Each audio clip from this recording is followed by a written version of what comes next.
ഈ മാസം target പൂർത്തിയായില്ലെങ്കിൽ salary കിട്ടൂലേ? ഫാമിലിയെ വിസിറ്റിന് കൊണ്ടുവന്നോണ്ട് കുറച്ച് ടൈറ്റാ. ടൈറ്റ് ഉള്ളവൻ ഫാമിലിയെ കൊണ്ടുവരണ്ട. നീ എന്താ ഫോൺ എടുക്കാത്ത?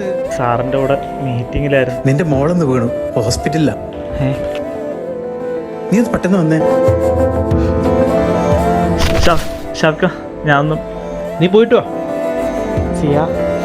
ഒരു ഉപ്പച്ചി എപ്പോ നോക്കിയാലും ജോലി ജോലി. മോളോട് ഭയങ്കര സ്നേഹാന്നാ പറയുന്നത്. അതിനിപ്പോ എന്താ ഉണ്ടായേ? ആ കുഞ്ഞു വീണിട്ട് കുറച്ചു നേരത്തിന് ഓർമ്മ പോലും ഇല്ലായിരുന്നു. കുഞ്ഞുങ്ങളായ വീഴും. ഒന്നുമില്ല കേട്ടാ, ഞാൻ ഡോക്ടറിനെ കണ്ടിട്ട് വരട്ടെ. ആ ചിരിക്കുന്നതേ നിങ്ങളെ സമാധാനിപ്പിക്കാൻ വേണ്ടിയാ.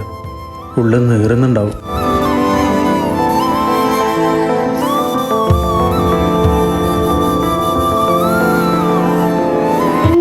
കരയോ? മക്കൾക്ക് വേദനിച്ച എല്ലാ ഉപ്പമാരും കരയും.